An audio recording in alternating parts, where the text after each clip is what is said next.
குறிப்பிட்டதை போல இந்த வழக்கு இந்த நிகழ்ச்சி நடைபெற்ற நாள் முதல் தமிழ்நாட்டினுடைய முதலமைச்சர் தளபதி மு.க. ஸ்டாலின் அவர்கள் இந்த வழக்கிலே தனி கவனம் செலுத்தி இந்த நிகழ்வுக்கு பிறகு சட்டத்தையே திருத்தி இது போன்ற தவறுகள் செய்பவர்களுக்கு தூக்கு தண்டனை வழங்குகிற அளவுக்கு கடுமையான சட்டத்தை நிறைவேற்றி சட்டமன்றத்தில் உரையாற்றுகிற போது சொன்னார், இந்த வழக்கை துரிதமாக நடத்தி குற்றவாளிகளுக்கு தண்டனை பெற்று தருவோம் என்று சொன்னார். அதற்கேற்ப அந்த வழக்கு 5 மாத காலத்திலேயே முடிவு பெற்று இன்றைக்கு இறுதி தீர்ப்பு வழங்கப்பட்டிருக்கிறது.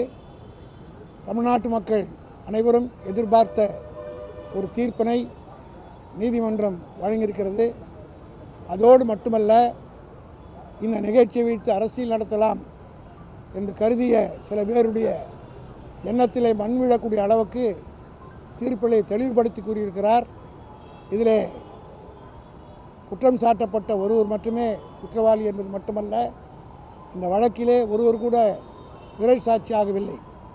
வழக்கமாக இது போன்ற வழக்குகளில் சாட்சிகள் பிறை சாட்சிகள் வரும், அதாவது ஆஸ்திகளாக மாறுவார்கள். ஆனால் இந்த வழக்கில் ஒருவர் கூட ஆஸ்திகளாகவில்லை. அது மட்டுமல்ல, எலக்ட்ரானிக் எவிடன்ஸ் அதன் மூலமாக துரிதமாக எல்லா விதமான எவிடன்ஸ்களை அடிப்படையில் தான் இந்த தீர்ப்பு வழங்கப்பட்டிருக்கிறது என்று தெளிவுபட தீர்ப்பிலே கூறியிருக்கிறார்.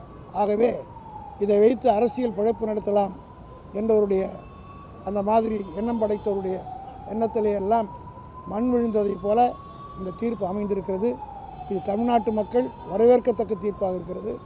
தளபதி மு.க. ஸ்டாலின் ஆட்சிக்கு வந்த பிறகு இது போன்ற குற்றங்கள் புரிவதற்கு கடுமையான தண்டனைகள் வழங்கப்பட்டிருக்கிறது.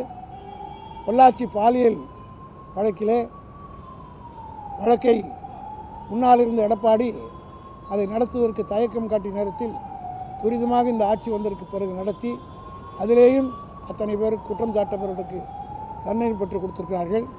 அதேபோல் பரங்கிமலை ரயில்வே நிலையத்திலே ஒரு பெண்ணை ஒரு காதலன் பிடித்து தள்ளி சாகடித்தவனுக்கு துரிதமாக தனி வழக்கறிஞர் ஸ்பெஷல் கோர்ட்டின் மூலமாக சிறப்பு அரசு வழக்கறிஞர் நியமித்த அந்த வழக்கை மு.க. ஸ்டாலின் நடத்தி தூக்கு தண்டனை பெறக்கூடிய அளவுக்கு ஆகியிருக்கிறது.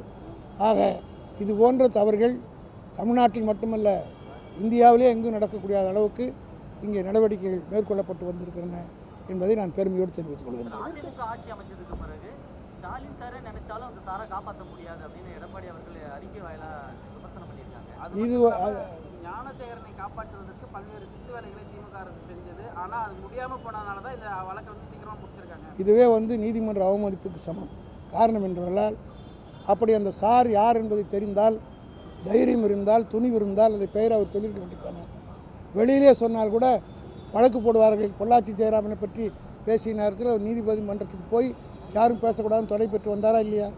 இதெல்லாம் எடப்பாடிக்கு தெரியாதா? அதே போல் இந்த வழக்கிலே யார் அந்த சார் என்பதை அவர் சொல்லியிருந்தார். இங்கே கூட சொல்கிறது, வெளியில் சொல்கிறது கூட பயமாக இருந்தால் சட்ட சிக்கல் வரும் என்று இருந்தால் சட்டமன்றத்திலே முதலமைச்சருக்கு நேராக உட்கார்ந்திருந்தால் சட்டமன்றத்தில் பேசினால் வழக்கு போட வேண்டிய அவசியம் இல்லை.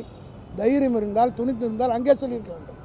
அதை சொல்வதற்கு பதில் தெரிந்த ஒரு குற்றச்சாட்டில் உண்மை தெரிந்த ஒருத்தரை அந்த சப்ரஷன் ஆஃப் ஃபேக்ட்னு சொல்லுவார்கள், அதை மறைக்க யார் நினைத்தாலும் அது குற்றம்.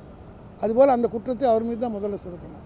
ஆக யார் அந்த சாரின் மேல் கேட்டால் முதல் சாரு எடப்பாடி என்று தான் எல்லாரும் சொல்ல வேண்டிய காரணம் என்னென்னா, பொள்ளாச்சி பாலியல் வழக்கில் அவர் எப்படி நடந்து கொண்டார் எல்லோருக்கும் தெரியும். யார் யாரை காப்பாற்றியிருக்கிறார் இதெல்லாம் எல்லாருக்கும் தெரியும். ஆனால் இந்த வழக்கில் தெள்ள தெளிவாக நீதிமன்றத்தில் ஏதாவது தீர்ப்பு கூறியிருக்கிறார்கள்.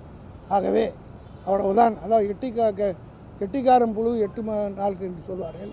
ஆனால் எடப்பாடியினுடைய புழுகு 5 மாதத்திலே கரைந்து விட்டு, அது மட்டுமல்ல, இந்த வழக்கிலே பல யார் யாரோ என்னென்ன பேசினதுக்கெல்லாம் ஒரு முற்றுப்புள்ளி வைக்கக்கூடிய அளவுக்கு ஆகிவிட்டது. இனிமேல் அவர் இதை வச்சு அரசியல் பிழைப்பு நடத்த முடியாது.